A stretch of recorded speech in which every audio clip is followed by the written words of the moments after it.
Just feeling like the colors all blending together. Well, you picked like a red and blue shirt with red and blue lights. So the red and blue tartan is, it's like with the red and blue lights, it's creating this kind of like 3D effect, like when you wear those red blue glasses, right? Like, I'm just popping out at the party people. That's right. Just popping right out there. I'm okay with that. With that. Here. If you ever see Daniel just like stretch out his hand, it might scare you. It might look like it's just coming straight at you. Just like it. Just like it. What's happening, party people? Welcome to Punchboard Party. My name is Daniel. This is Father Greg, and we are coming at you with our best of the month for February, because it's not the middle of March. It's true. So these videos are just getting later and later, but you know what? We're here for a good time, and I hope you are too, party people. There was a big snowstorm in Saskatchewan last week. There was, yes. We would have recorded earlier. That's right. I wouldn't have gotten up earlier. But we would have recorded earlier if it wasn't for a huge snowstorm in Saskatchewan. It was wild, actually. It was fun. I was planning to take the boys to Edmonton. Sarah was away in London visiting our twin nephews. And I was going to take the boys to Edmonton, West Edmonton Mall for an overnight situation. Wow. Did that happen? Nope. I couldn't get out of here, man. Sure, no. I was stuck on my street for good. I think we had about 40 people at Mass. Okay. Success. That was a lot more than I thought. Yeah, Father Matthew had 60 at the 9 and 80 at the 11. Okay, yeah. Alright, so party people, you know what's up, but if you are new here to the channel, what we do is every month we talk about every board game we've played for a particular month, this month being February, and then we tell you at the end of the video what our favorite board game that we played that month is. So, Father Greg, let's get to it. I played It's a Wonderful World.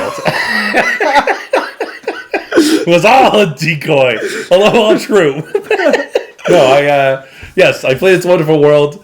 And I was singing It's a Wonderful World just prior to this video starting. Yes, it's a great game. It's just fun. It's just fun to put things together. It's fantastic. So are you playing this with similar people now? Like, are you getting the playtime of this pretty down to pretty quick? Get it down pretty quick. Yeah. With Mary and Dallas, we get it through it. But that intensity, right? That's right. Oh. Because the whole tension here is that you're drafting cards and you're choosing which cards you're going to use to build your resource engine, which cards you're just going to trash for just raw resources, one-time use kind of thing. That's right. And then which cards you're actually going to try and construct. And at some point in the game, you've bit off more than you can chew. That's right. You have so many cards out there that you were hoping to build, you're like, that ain't happening. You just start throwing them all into a recycle bin, baby. Just start recycling card after card, just to try and get as much cubes as you can. That's right. What a delightful tension, though. And it's sad when you're like one blue cube away from completing something, and you just can't seem to get that last blue cube. Mary really walloped us in this particular iteration, but still a great game. So good. Okay, so my gaming in the month of February started off with a bang. Nice. Not actually. I wish I played bang. That would have been great. I was like, is that where this go? No, so Pierce came over to play with a couple other buddies. It was Daniel and Tim and Pierce. And I had a game all set up and ready to go. I'll talk about that in a minute. But Pierce, he always carries around these two stupid games with him. Okay? They're from Asmati Games. They're called We Didn't Play Test This Game at All. Right. And We Didn't Play Test This Game at All Legacies. Wow. Legacy version. And so we didn't play test this game at all. Wow. And holy Toledo. Okay, so if you've ever played Flux, have you ever played Flux? No. Okay. Anyway, so I played Star Flux a while ago. I liked it a bit. It's super random. In Flux, basically, you're playing cards on the table, and there's mission cards, which are kind of like the endgame conditions, and they can change throughout the game. Okay. So you play a kind of scoring card, and that's how you're going to get the victory condition. Then that might change as the game goes on, and so then you're working towards something else. So at least in that game, you have kind of two tiers of, you got the setup for how the end game is going to go, even though it's random, and then you can start working towards it, and yes, it might change, but you kind of, at times in the game, you're working towards something. And we didn't play this game at all. The win condition on the new card could be fulfilled as soon as the card is played. Sure. If you are wearing blue jeans, you win. Wow. like random, or if you play this card, everyone except a player you choose loses. So you choose the winner. Yeah. Okay. And so just like things along those lines. I'm half making this stuff up, but it's basically that. Like it's Now, here's what I gotta say about the game. It's stupid. Rounds last like 2 minutes, maybe. But what I have to say is, for a game that's self-declared, we didn't playtest this game at all, it's exactly what it says it is. And it works for being exactly what it says it is. It's stupid, it's dumb, it's kind of fun. Cool. Anyway. But not playtested at all. Like, they didn't put it through like one... I don't think so. Like one iteration, they just... No, every card is just... Like, it's bananas. Wow. But, like, because it's all bananas, it's fine. That's right. It's all right. As long as you're in the right mood for that, yeah, for sure. Those games can go... And like, the great thing about the game is that, like, it's a white box with black text with the title of the box. All the cards are just white and black. Like, there's nothing fancy about it. It's just a bunch of cards with words. The next game I played is The Magnificent.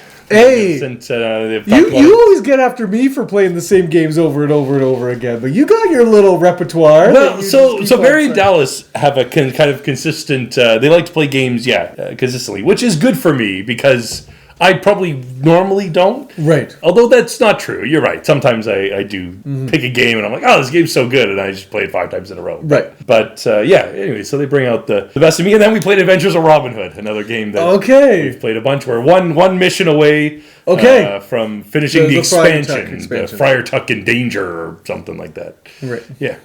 Okay, so the game that we had set up on the table that I actually wanted to play was Tiletum. Nice. Played another game of Tiletum. 4 players. Yeah, you're going to be an expert at Tiletum.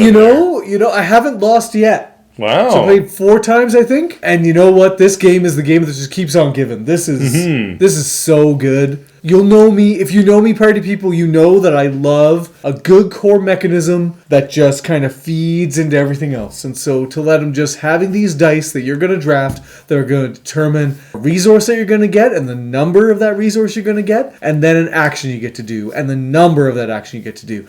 And the amount of the resource you get and the amount of the action you get to do is going to be inverted depending on the dice you get. And wowzers, that one simple mechanism populates a whole game so well. And yes, this borders on point salad. Like, I would say it's a point salad game where, you know, are you going to put people into your houses and get them to the certain levels they need to be at? Are you going to collect shields to get bonuses from putting people in those houses? Are you going to build cathedrals all over the map? Are you going to start building trading houses? Are you going to do contracts? And so what I'm enjoying right now is just getting a feel for what strategies work well, and I don't know if I've ventured too far off the beaten path in terms of just build a lot of trading posts and build a lot of pillars so that you have that kind of core scoring down, and then those things allow you to do more things and follow the kind of carnival scoring. There's like a fair, like not a state fair, but like a county fair that moves through, and there's a different scoring condition each round, but you have to be at that location in order to score that or have a trade post at the location. And one thing I'm noticing now is that they're pretty tight with the amount of spaces they allow for pillars being built and the amount of spaces they allow for trading houses. So it's like really only one person kind of gets to go to a trade post to kind of secure the scoring, and then everyone else just kind of has to get there. It's and then getting the trading post there first is a significant advantage. If you can just kind of one game I played, I don't know if it was this one, but I just spent my first round just moving down, going to all the places that were going to be scored. That's right. Getting all worked up there, and then being okay, I don't have to worry about that now. So this is just a sweet game where like you can do things. Yeah, you can do all the things pretty much at the pace you want. Like you know. It's kind of, you can make the round just all of a particular thing, the next round of a particular thing, or you can spread it out. Anyway, I could talk for days about Tiletum. Party people, if you haven't tried this out, if you haven't tried many or any of the kind of T-series board and dice games, I'd say Tiletum is a nice way to enter in. It's still heavy, but but you're right. Kind of your easy way in. So I played 2 games that I haven't played in a while. The first was Boss Monster, the dungeon building game. Whoa! Yeah, I don't need to play that one again. It's Is that like the old 8-bit graphic Yes. one? Like, okay. basically you make a dungeon. Like your dungeon will attract certain leaders. Like so, your dungeon might attract more clerics. Your dungeon might attract more wizards. But basically, if your wizard makes it through your dungeon, then like you lose points. But if your dungeon manages to defeat the wizard before he kind of gets through the end, you get to like score him as points. So oftentimes you're doing things to like your opponent's dungeon to like make their dungeon worse or to make their wizard really powerful so that he can like get through your dungeon. So there's a lot of like take that and a lot of like, foibles. It's very, I don't know if silly's the right word, but there's a lot of just like back and forth kind of random nonsense. But I mean, it's fun. It's not horrible. It's not that long, thankfully. Half hour, 45 minutes. Yeah, see, so a game like this, that length almost borders on too long, right? Like, if you're just jabbing each other and kind of not being able to do... Yeah. So then, also motivated by one of our recent top 10 lists that we did, somebody mentioned this game. I was like, you're right, that game is good. So I played a solo game of Dice Throne Adventures. Hey, there you go. And that deserves to be, that's a good game. Okay, so how does Dice Throne Adventures actually work? So Dice Throne is like Dice Throne. You're just rolling dice and you're trying to fight against your opponent. And it's a Yahtzee mechanism. That's right. Kind of, you roll 3 times, but you've got like cards that can modify dice and stuff like that. And you've got a variety of different things that you're trying to make on your board: a large straight, a small straight, 3 of a kind, whatever, full house, whatever. But what Dice Throne Adventures does is there's like basically 2 different, like, you play a campaign of like 8 scenarios, but it kind of intermingles. So it's like the first one is called a portal crawl, then you do a boss battle, then a portal crawl, then a boss battle, then a portal crawl, boss battle. So the portal crawl is you're like moving around on these tiles on the board, and you're fighting a lot of like really small creatures, but you have to fight like a lot of them. So you have to like conquer this guy, and then go over to this tile and get this guy, and then conquer this guy. And each one has a different kind of thing, so you kind of have to tailor how you attack based on each monster that you're fighting. Because certain rolls might be really advantageous against certain guys. Certain guys might have really good defense, so you have to roll like undefendable damage, like damage that they can't defend against. Whereas other guys don't have a very good defense, so you're like, okay, I could just roll my big power and just, kill them right away, right? And the second scenario that you do is like you fight like a big boss, and he's like challenging, and so it's more of like a puzzle. Whereas like when you're fighting your opponent, there is like a certain puzzle to work out as to. But you're also reacting to them. That's right, and like how good, like what's their weakness, and how can I exploit that? But when you're fighting all these different characters, like each one has like a very specific kind of weakness and or strength, and so sort of tailoring around that and trying to figure out how to maintain it. It's pretty cool. It's a lot of fun. Right. Yeah. That sounds really fun. For sure. It's a lengthier version. Like Dice Throne, I probably play in half hour, 45 minutes, depending which hero you pick. But like Dice Throne Adventures can take you an hour and a half or whatever, like to complete one of those like campaigns. Okay, so I went over to Colin Lyon's house, played a bunch of games over there, and we played Shifting Stones to start things off. Nice. It's a nice little game of Shifting Stones. Love Shifting Stones. Yeah, so anyway, like, whatever. Just go buy it. Yeah. Don't worry. It doesn't consume... It's like 9 tiles, 16 tiles, something like that. Yeah. So, just nine tiles, and they're double-sided, and they have different colors on each side, and then you have cards, and you discard a card to either shift a stone, so swap 2 stones that are adjacent, or flip a stone. And you're trying to make patterns that are on your cards. So again, it's that nice little thing of... So it's kind of like a really dumbed down It's a Wonderful World, where you're either using your cards to score them if you made the pattern, or you're getting rid of them to start working towards the pattern. The one downside in the game is that you kind of have to do everything you want to do on your turn. You might get lucky with people kind of making patterns for you as they go around, but like really you only have your turn to kind of ensure that you can get the stuff done that you want to get done, and then it's off. Which they do introduce a mechanism that helps with that, where on your turn you can just simply draw 2 more cards to bring your hand size up to 6, and that's all you do on your turn. Then your next turn around you just have more cards to work with. You can only do that once in a row, but it kind of mitigates that whole it's so random between turns. Right, you take one bad turn to have a really good turn. Yes. Next turn. Yeah, no, that's a lot of fun. Then I played 2 small games at Marion Dallas's. both of which I've talked about before. Hanamakoji, a very nice 2-player, fighting over geishas to work in your restaurant or something. Yeah, to work in your restaurant or something. Something like that, you know? And then I played a game of Fantasy Realms, which I have talked about ad nauseum. Next! Yeah, that's fine. I mean, that's basically it. They're both great games, but they both play in 10, 15 minutes. So next for me is probably my new favorite card game, which is Parade. So played another game of Parade, and again, talked about it a lot recently, but the whole idea of Parade is you have a row of cards, and you have cards in your hand, and there's like 6 suits and numbers 0 to 10, and you play a card down at the end of the row, you count in the number that you've played, and then from there on, those cards are eligible to be taken. And then you're going to take cards that are either the same color of the card that you played, and you're also going to take cards that are the same number or lower, even if they're not the same color. And you don't want to take cards.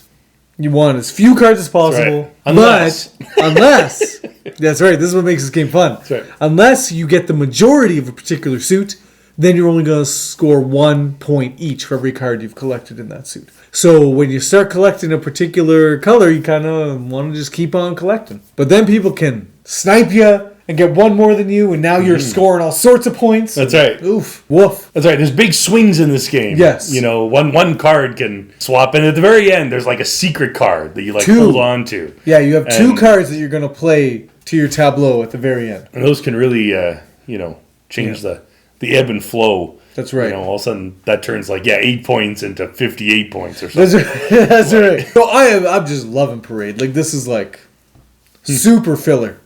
For sure. The next game that I played at Marion Dallas's, they were like, why don't we play this game? And I was like, oh yeah, that'll be great to talk about on our next top 10 because I know that Dan loves this game. And that game is Taverns of Tiefenthal, baby. Oh gosh, what are you doing? Oh man. And I was like, there was a time when I had played this game, I loved it, and then you hated it, and I was like, maybe. So did that sour you? And I was like, maybe he's right, maybe this is I was influencing you. And I was I feel honored. And then I played it, I was like, nah, he's totally wrong. The game's still good. I don't know what that moron's talking about. I was like, no, man, this game is great.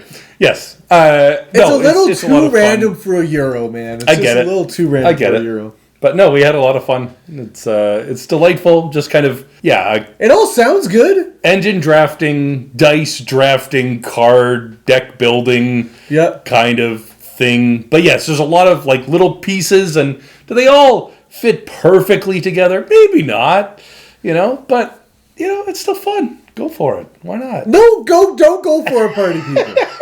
Be discerning and wise with this one, okay? Wow. Okay, so I've been playing Rajas of the Ganges quite a bit up until this point, this visit with Colin. And Colin put it on his top 10 when we had him on the channel. And he had only played it once, so I was like, let's just verify. And so I had it, and I was trying to get to the table, but I was sabotaged. Ooh. By sabotage? No. Oh. By saboteur? No. Oh. I keep on making these inferences, and then I'm like, no, Like coup. It's a totally different game. Colum's son Ezra kept on just hovering around the table with Ticket to Ride.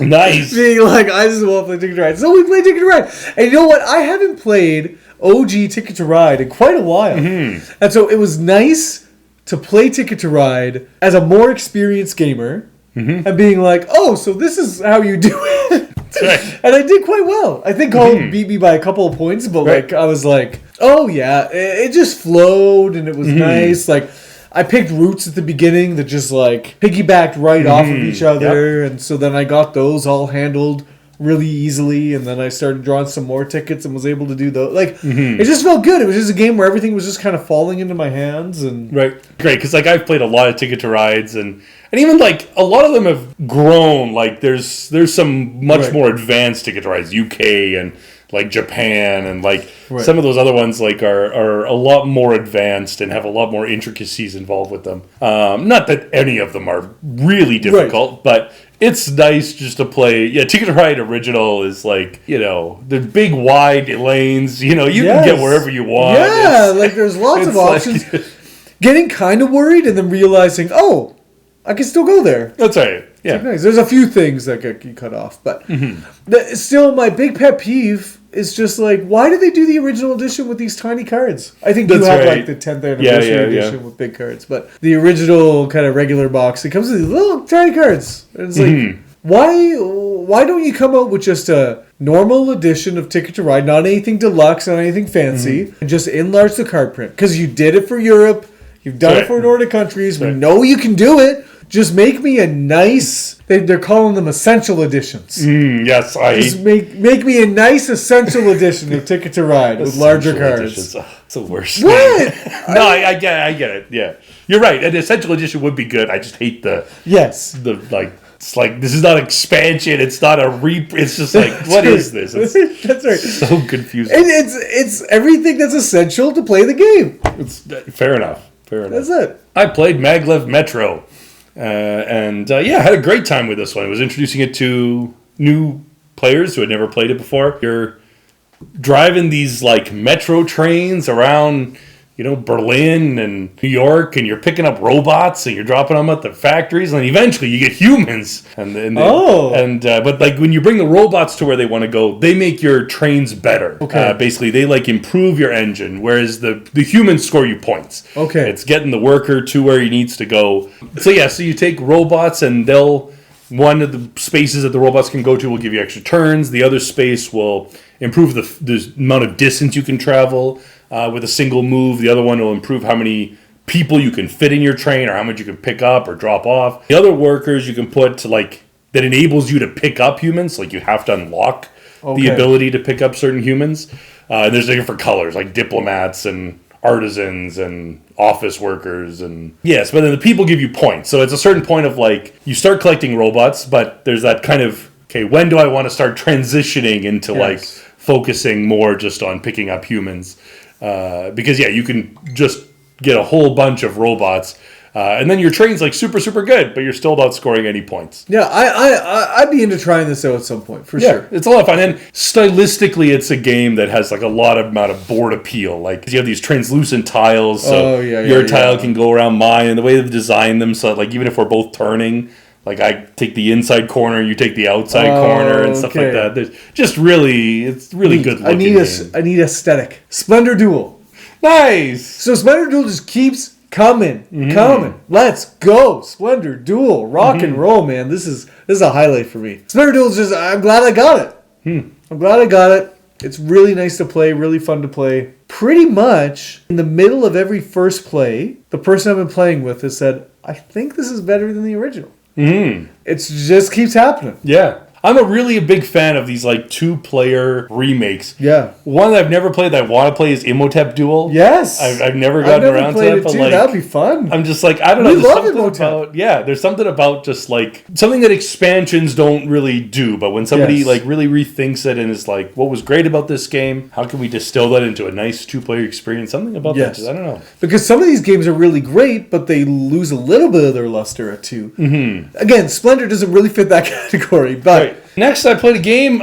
This game I think I played this maybe 3 times this month. So wow, this is a back game to this that kind of came back over and over again, and I think this is your game. Okay. But that's Trails of Tucana. Yes! Yes, it is my game. That's right. Dallas swiped it at one of the game nights. Very Dallas, just borrowed it, and when you get it back, it'll be significantly lighter, because there'll be a lot of pages missing from that. A lot of pages missing. There you go. Well, that's good. But happy for that. Trails of Tucana is fun, man. It's really fun. It's great. Yeah, it's rapidly in my top 100. It's rising up to the cream of in the roll and write genre. Well, it's an excellent flipping right, I guess. Right. It's excellent in that you got these. There's two of each letter. Right. And so then you're trying to connect the 2 A's, the 2 A's, the 2 B's, and then along the way you're trying to collect these different monuments or sea monsters or chests. And yeah. No, a lot of fun. It's kind of path building. I like that kind of. Yes. Sort of. And it's sort of this thing where you're building one path at a time and you wonder, am I going to get anywhere with this? That's right. Is this going to actually amount to anything? And then eventually it coalesces. And it's nice that you can build a path anywhere. Like, you don't have to build adjacent to a path you've already made. So you can just put a path in the middle of the board, hoping that someday, somehow, you're going to be able to make it there. And sometimes it works, sometimes it doesn't. And, those times feel bad. But when it does work, you're like... It feels good. Oh, man, yeah, got it. There you go. And then I played Foundations of Rome. Whoa, brought that big boy back. Yeah, exactly. That's thick boy. That's the big boy. And that's the problem with this game. Like, I had a great time playing it. I really played it again. I was like, you're right. I have not played this game in a long time. Yes. I should bring this back out. It's a lot of fun. That needs an essential edition. I just don't want to bring this game everywhere I go. That's it's right. huge. That's right. It's in my trunk right now, and it takes up half my trunk. It's absurd. Sarah didn't like the expression beefy mamas. But this game right here, it's a beefy Foundations mama. of beefy mama, baby. Oh man, it just looks so good. It's just like it just you stack all the buildings up. Every time the game is finished, I feel like I need to take a picture of this game. But this is only like a half-hour play or something. Oh yeah, right? it's short. It's not a long game. Okay. Maybe 45 minutes. Longer to set up than to play, or what? So when you have the big box, it's reasonably quick to set up. Okay. So we're back to playing at Dave's. So we're getting into Boon Lake. Ooh, I like Boon Lake. Playing some Boon Lake. So this is one of the games you recommended us to play in our game group, and we're going to. You know what? My first play of Boon Lake was pretty good. I liked playing Boon Lake. Didn't do so well, but you really enjoyed it. I didn't do so well, but I was just like I lost. I think, but I was just behind Father Dan. Father Dan also didn't do that well. That's right. Dave did. Exceedingly well. That's right. Then we played it again at the end of the month. And I did much better. But still, you, Drew, and Dave were 1-1-1. Like your score trackers were just like one behind the other. And I was like 16 points down the line. Sure, just not that far, It's fine. But that's right. I made a couple of fatal errors. But anyway, Boon Lake, it kind of surprised me. I didn't realize, like looking at it, and your description of it, I thought it was more of an action selection. I wasn't thinking of it as a hand management game. But it is squarely a hand management game. Right. It still feels a little bit like that Terraforming Mars style, where you're kind of, not really, but you're sort of hunting through the deck to find, you're not deck building. Right. You're just, you're excited to get opportunities to draw more cards so that you can leverage the strategy that you're kind of going after and hopefully find some things that will play into that strategy more. But then at the same time, you're building out onto a board, and by putting ranchers on the board, you're getting little bonuses. And then you're building things on the board and unlocking end round rewards off of your board, getting points because you've emptied out your board, and you're upgrading your ranchers and farms and cities and whatever. So there's a lot of things intersecting here. The thing that I still haven't quite figured out is the main kind of round indicator is this river. And so based on the action that you select for that round, you're going to be able to move your ship down the river a certain number of spaces. So the more recently picked actions. Yeah, the more recently picked actions are going to be, you'll move you down the river less. Actions that have been around for a while. Yeah, the actions that have been around for a while, they're going to move you down the river more. Dave has squarely kind of controlled the river run. And it seemed to work out for him well both times. So I'm really curious about if that's a dominant strategy. Is if you kind of know what the river's going to do. Because you go through these locks, and when the first player to pass through a lock, then that triggers a scoring round. So if you're kind of leading that, right, then when you trigger a scoring round, then you also have a couple of card plays or things. Yep. So if you're like ready to do that stuff and you're controlling when that happens, you might be in a better position than somebody who's not really realizing necessarily that's happening right away, or isn't quite ready for that to happen right away. And there's more benefits the further down you go. So that was my thing. Is our last play, I tarried on the river. That's right. Hoping to get some vases that I was hoping to score, but then I ran out of other things, so it just would have been better for me to have just raced down the river with everyone else and gotten some of the... At the end of the river, there's just a bunch of points. And that would have got me close. I wouldn't have won, but it would have got me closer. Right. No, I think that's fair. I think the idea, of course, is that if you're picking the tiles that are moving up the river, they're the tiles that have not been chosen as much. And this game does have... the other way around. Or, well, I mean, like, sorry. yeah, like if you're moving down the river, like right, you're choosing tiles that kind of nobody Wants. wants. Now, there are certain tiles I think that are better early game, tiles that are better later game, the tiles that, like, the action that puts down tiles onto the board, that one's chosen a bunch at the beginning of the game, and then once all the tiles are out, it's chosen a lot less. Yeah, whereas, like... But the game has a really good cadence that once that happens, you're almost done. Mm-hmm. And right. I was like, oh, this game sucks. Like, we're done. That's right. Obviously, I like it. That's right. But yeah, I'm glad to see that other people are liking it as well. Makes me want to play Dune Imperium again. Makes me want. Does it? It does. It does. Wait till my top 100 comes out. Great. The next two games that I played are Hadrian's Wall and Ragnaroks. Whoa! What? So, those are very different. That's right. Ragnaroks. Why did you lump these together? Oh, is that what you said? I'm going to put these together? Yeah, sure. Just whatever. You're just building walls, trying to get your opponents locked into the walls, and it's good. Hadrian's Wall, not what you're doing. You're just scribbling on a page wildly. Fanatically. That's right. Sweating. That's right. Forgetting you're even playing with other people. This is, I think, after, I don't know how many times I've played this now, maybe 10 or so times. I think, like, at a certain point, this game does lend itself, my one, like, critique of this would be that there seems to be certain kind of, like, dominant strategies that I would consistently go down. Yes. I try, like, there's like 6 different kind of, like, people, nobles, or whatever, different kind of areas you could fill in. So every time I'll be like, you know what, I'm gonna do these guys. I'm gonna do the theater guys, just see what happens. Let's focus on gladiators. That's what I tried to do last time. Gladiators are tough, man. Oh, man. Yeah, okay. They're rough, but, like, you'll never go wrong going into banking and trading. Like, right. That's just, if you don't know what to do, just go into banking and trading. You'll be fine. Yes. You'll probably win the game, So I think there might be a little bit of, imbalance between them. I haven't played it for a very long time. Like, the gladiators at least are, like, luck-based. Like, you have to kind of flip over a card, and it's like, how much damage is my gladiator going to take? Right. If he stays alive for a really long time, maybe I can get a lot out of him.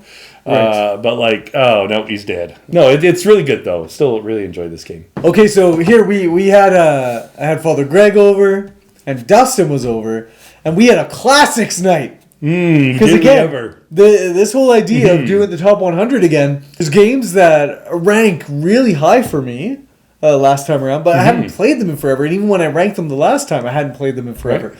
So I was just kind of going off memory, and they got really high. And so this time I was like, okay, I need to know that this is real. Mm-hmm. And so we busted out Bora Bora. Stefan Feld's Bora Bora. And holy! This was Sarah a little earlier in the month, and I played with you guys. And I did really well playing with Sarah. And then I think it was just the night before. Yeah, it was the night before I played with Sarah. Okay.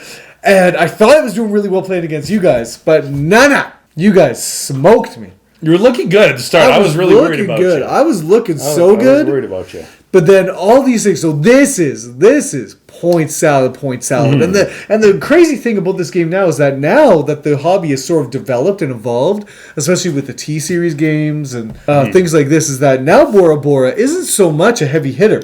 That's right. Like it's kind of like it's medium heavy, but it's tending towards medium. Mm-hmm. Now, but this is a really nice, you roll 3 dice, that's going to determine the actions that are going to be eligible for you to do. It's an interesting thing where I've got a 6, and so that's good action. I can do probably a lot of stuff with that most of the time. But my options of placing that 6 dice are going to narrow as the game goes on, as more and more people start putting 3s and 4s and 1s and 2s on different spots. I'm like, geez, now what can I use the 6 for? I don't know. Yes. I have to go somewhere where nobody's been. That's so, right. Like, I want to get rid of my 6s early on. That's just to, like, put them on the board. Whereas, like, your 1s are not very good dice. No. But they're flexible and that they can go pretty much anywhere. And you'll always be able to do something. That's right. And you know what? The 1s aren't bad. Like there's some actions where, like, yes, a 6 is definitely better, but there's other actions where it's like when you're building your tiles out or whatever, like, the 6 allows you to build 6 or lower, but the 1 only allows you to build the 1. Yeah, but you can still build the 1. That's right, you can still build the 1. So it's like, it's not the worst. Just if you run out of 1s. Yeah. So Bora Bora is truly point salad. It's just there's a bunch of... You're building huts out on islands, out on the map. You're building up these buildings that are represented. When you build a building, there's a fire there now all of a sudden. Yeah, sure. You're doing... There's these freaking... This is the part of the game that like I don't know if I love or hate. And there's these scoring tasks. Like these tasks that will get you 6 points if you do them. And you have to score one at the end of every round. That's right. And then at the end of the game, you're going to score the 3 you have left. And so they're scoring no matter what. And if you just don't do them, you're going to get 0. And if you play, there's a particular God card that allows you to score by a discount of one of the requirements. And then you'll score 4 points. If you do it all, you get... So those, man, like, if you keep an eye on them, you can do well. And at the end of the game, you're going to get bonus points for doing all of each thing. So, like, get all your houses on the board, you're going to get bonus points. If you get a bunch of men or a bunch of ladies in your situation. A lot of tattoos and shells in this game. Tattoos and shells all over the place, man. Yeah, it's definitely, as I'm talking about it, I'm realizing that's a harder game to describe in full. You're right, it is tough to explain because there's a lot of different like mini games in like a point salad game, right? It's like, well, okay, you can do this action. Now explain this. And now explain this action. Now you talk about priests. Now let's talk about god cards. Now let's talk about tattoos. Now let's talk about shells and jewelry and huts. So it's like there's a lot of things, but each one in themselves is fairly simple. Yes. Jewelry. Okay, you get shells, you spend them on jewelry. Yes. They give you points. That's it. Sweet. Tattoos. They move you up this track, and if you get high enough up the track, you can get more points. That's right. Like, they're pretty simple things, but it's just like lots of little things.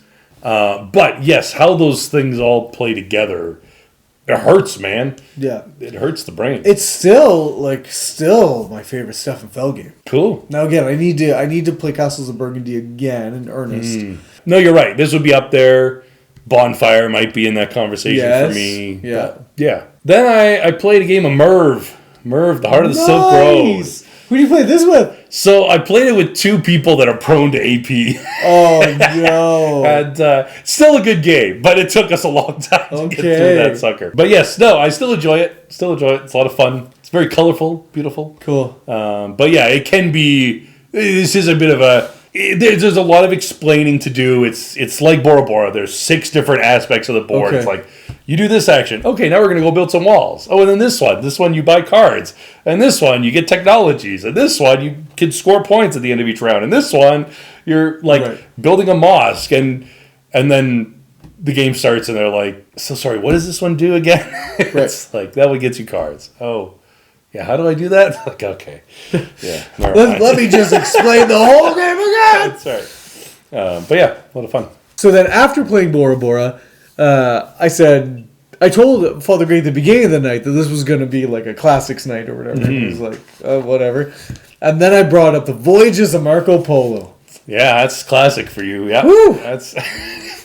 You know what? Hoodalali. Oh, this game though, and this time I stopped. And this time I was, I came over the gate swinging. And I kept on going. This was good. So the neat thing about the Voyages of Marco Polo is that now it's a relatively simple game that plays in a very short time. Very short, maybe being a little bit for a Euro game, like for a medium Euro game. Right.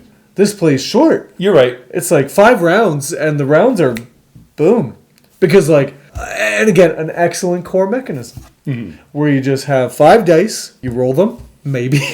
Maybe. You don't have to. I never did. I don't know what you guys are talking about. You guys go all rolling your dice. I was just like, I'm just going to choose. Make it a 5. Make it a 1. I don't care. That's right.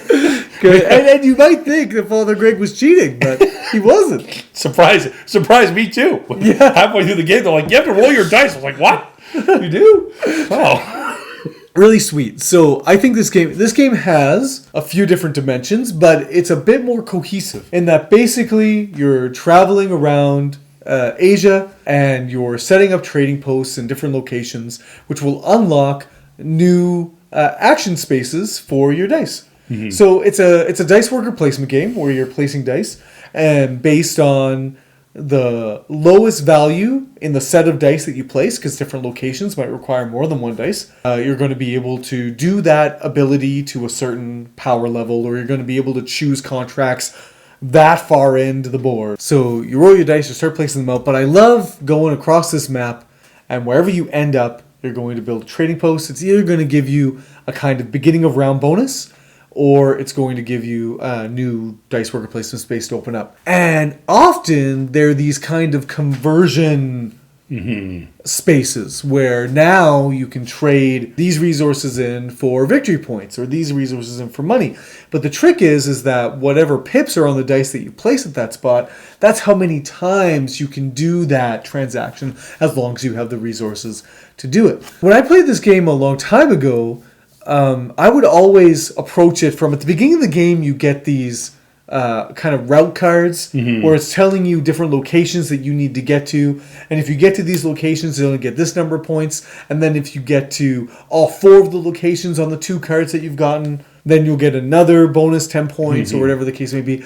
And for whatever reason, I put a lot of stock in getting to all those locations. And the game we played, I did that and did the thing that actually won me the game. But I definitely overlooked utilizing these trading post spaces. This game, I was just like, oh, this like there was trading post. It was pretty much like 2 or 3 cities in to the map, and I just went there. And then instead of doing contracts, I was getting lucky with my dice rolls. So my dice rolls were high, so I could go to the market and I could get a lot of gold. I was getting a lot of camels. And so just turn them into victory points. I had a thing where it was camel and gold got 4 victory points or something. So then I was just like, do that 6 times. Doing that all the time. That's right. And nobody was contesting me for that spot. So nobody had built a trading post there to like get in on my games. So I was just kind of left to my own devices. So that's a weird thing. Like, it can feel a little weird when you don't really have to do anything that the game really has. But it is the game. And anyway, the game has come to life for me in a new way, realizing how to actually play. Like, you're right. I do think some of those trading spots are really important to get to, especially early on. No, it's cool. Yeah. Right on. Well, Dallas went out and found a game that we've both played and we both reviewed. But he got it like a shockingly good price. I don't remember what he paid for it, but apparently this game now you can get at a very low price. And like, you know, we liked the game. We didn't think it was that great, but we had some positive things to say about it. But I mean, at this price, I would buy this game. And that is Ark Nova. Yeah, there you go. I think you got it like for like $40 or something like that. Yeah, I got my copy like, for $10. $10? Yep. That's disgusting. Yeah, a couple Christmases ago, they were getting rid of them from the Calendar Club, and Diego got a copy for $10, and then he wasn't playing it, and then he was like, "I'll sell it to you for $10." I was like, "Okay." That like, yeah, it's that. Like, I don't think Ark Nova is the best game out there, but for $10, you should definitely buy this game. Ark Nova is an excellent game. I really like Ark Nova. I haven't played it as much as I want to, but I'm really glad they're getting into it. Yeah, so we did, and like because they knew that I had played it before, I kind of tried to rules teach, which I mean I hadn't played in a while, so it's still like I'm gonna have to look up some of these rules because it's a game where it's like it's a pretty simple rule set, but then there's all the exceptions and there's all the cards, and that's right. Yeah, it gets a little hefty. Yeah, and Mary once again stomped us at this game. Yeah. This is also a game where it has the Rajas of the Ganges thing where you have like 2 different markers, and when they meet, that's sort of when the game ends. And then you want the biggest distance between them, which means that one player generally scores like a positive score. Yes. And then the other 2 players score either like 0 or negative points. Yeah, that's right. Which just like, even if you're not that far behind, feels really bad. Like if you get 10 points, I get -5. Yes. And just like, and it's like a 2-hour game. And you end up with a score of 10 to -5. Like you're like, what the hell is this? That's my score. After 2 hours, I got -5 points. But you played really well. That's right. It's like, yeah, it was a decent enough game. Good job. Yeah, that's right. Fun game. I mean, the theme of it is delightful. Like you're drawing all of these different animals and birds and lizards and whatever. You're putting them in your park. You got like you got universities that you're partnering with. You got you're going to continents. You're trying to get a bunch of rhinos so that your rhino expert can score points or whatever. Like, there's all these different categories. It is like a Terraforming Mars. It's iconography, the board game. Like, you're trying to... Yes. This card requires 3 of these icons. Okay, well, how do I get 3 of these icons? Yeah. Okay, grabbing, everything from Africa or whatever to try and make all these things happen. But it's good. It's long. Like, it's a long game. It's a main course for sure. That's right. So I don't know. Obviously, see how many times we play this. Okay, Owen got this game for Christmas from his godparents. And so Sarah and I tried it out. Trash Pandas. What? Those are called raccoons. It's just no Trash Pandas. It's a little card game. So as a neat concept, so there's these tokens and they indicate certain actions that you can do, and basically the actions are going through the deck to get more garbage. Okay. And you're then going to stash away. So there's like tokens that'll let you draw cards. There's tokens that'll let you stash cards. There's tokens that'll let you steal a card from an opponent. There's whatever else. So it's just a simple kind of take that ish set collection game. But you roll dice. So on your turn, you roll a dice, and if it matches, and it will match with a token, then you take that token. Now you can continue to roll dice or roll the dice until you roll a token that you've already collected. Then you bust, and you're only going to grab one card. And so, but if you keep on rolling and you keep on getting new tokens, then you can do all those actions if you don't bust. That's a neat little mechanism. And so I was kind of intrigued by it. I was like, I like the sounds of this. This is working out pretty well. Okay, let's go. Let's play. And Sarah and I played it. And again, I think this will work better at higher player counts, but I still don't think it's going to work great. It got boring really fast. It was just kind of course you're going to be able to draw cards and stash cards if you can. And if you can't, you won't. Right. And that's the game. And then the scoring is basically, if you got the most of a particular kind of garbage, you'll get this many points. If you got the second most, you'll get that many points. That kind of thing. So again, simple, just kind of off-the-shelf set collection game. Not really a big whoop. So you're pandas that are looking for trash. You're raccoons that are called trash pandas. Okay, I was going to say, that sounds more accurate. It's like... That's right. Pretty sure they're just raccoons. Yes. You're right. I just didn't bring it to you. That's fine. The last game that I played this month was Corinth. Another little roll and write. There you go. By Days of Wonder. Yeah, you roll a bunch of dice. You roll like a ton of dice. As many as can fit in your hands. You're rolling like 15, 16 dice. Sometimes you just throw them all down. And then you order them lowest to highest and whatever. So... sometimes there might be 3 4s. So if you take that action, you take all 3 of those 4s. So you get to do like the 4 action, like the olive action or whatever, 3 times. Right. And so oftentimes, of course, you're tending to pick the action that has the most dice in it. But as the action, some of the actions are harder to get to, like to get the perfume or the incense or whatever it is. Like the person has to roll at least one of each type of number. Otherwise, it's just not available. Like you never get that high up the ladder, as it were. Yeah. So even one dice that makes it up there, you're like, oh man, I should probably just take that, right? But yeah, so you're collecting resources, or you're moving around this market. You're just like sailing a little dude around a market, and if that's all you focus on, you can get a lot of points that way, or you can build buildings, and it's a simple roll and write, but it's a lot of fun. Nice. Last game I played this month was Mr. Jack. Ooh. What a sweet game. But I goofed. It was a dumb little... Were you Jack or the detectives? I was Jack. Okay. And then I was saving her. She was whittling me down pretty good. But I was in a pretty good position. I had 4 people to still work with. And I was doing... I could have got out. But then I prematurely took away a lamp. Before she asked me if I could be seen. And so then I said, no, I can't. Yes, I can. Yes. So you're obviously near the lamp. Yep. Got it. I was like, no. I was like, what? That's not a thing. Maybe I'm just faking you out. So we played the next round and she accused me. J'accuse. But like that's the only thing is that in a game like that you can't just like undo like then you just that's right. And again, the plays of the game are pretty quick, but we were on to our second kind of short game. We wanted to watch a show or something too, so we were just playing through that. It is a brilliant design. Mm-hmm. You know, you have every character on the board could potentially be Mr. Jack. Mm-hmm. So as the inspector, you're like, and then you both take turns utilizing these characters that all have different little player powers. Mm-hmm. And I love the one turn, the investigator's going to get to use one of the characters to do an action. Then Jack's going to use two of them in a row to do an action. Then you're left with the other one. Then the next round, it switches again. Right. And then you get the other. Like, cool stuff going on here, man. Mm-hmm. It's a fun thing to explain even because everyone kind of goes, oh, so this is me?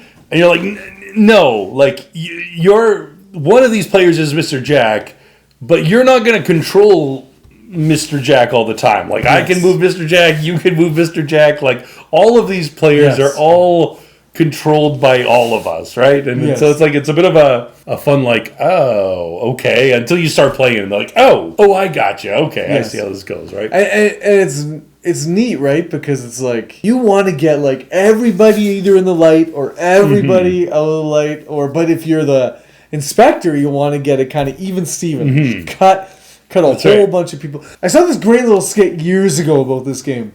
Okay. Where it was a boyfriend and girlfriend playing this game, and she just kept on beating him on the first turn.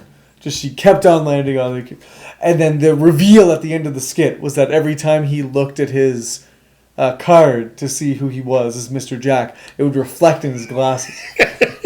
That's right. Yeah. Yeah, that's just cheating, but... That's right. No, it's fine. Well, there you have it, party people. Those are all the board games that we played in the month of February. Please let us know in the comments down below what you've been playing, what you like out of the list that we've played, what you think that we should try out. We still like recommendations. Mm-hmm. But, Father Greg, before we leave, we have to tell the party people what our favorite game we played this month is. My Tiletum. My favorite Tiletum. Yeah. I love Tiletum. It's sense. The best. It's amazing. That makes sense. Oh, man. What is my favorite game this month? I don't know. Is it wrong if I say Taverns of Tiefenthal? Oh, what? That is disgusting. Of course it's wrong. Fun, man. I want to it's so wrong. There's nothing right about that. Wow. Well, just pick another one. Fine, Boon Lake. Sure. Well, party people, if you like this video, please press the like button. Please subscribe to the channel if you're not already subscribed to the channel. If you watch us all the time and you're not subscribed, just press it. Just press the subscribe button. Until next time, party people. Have the best day.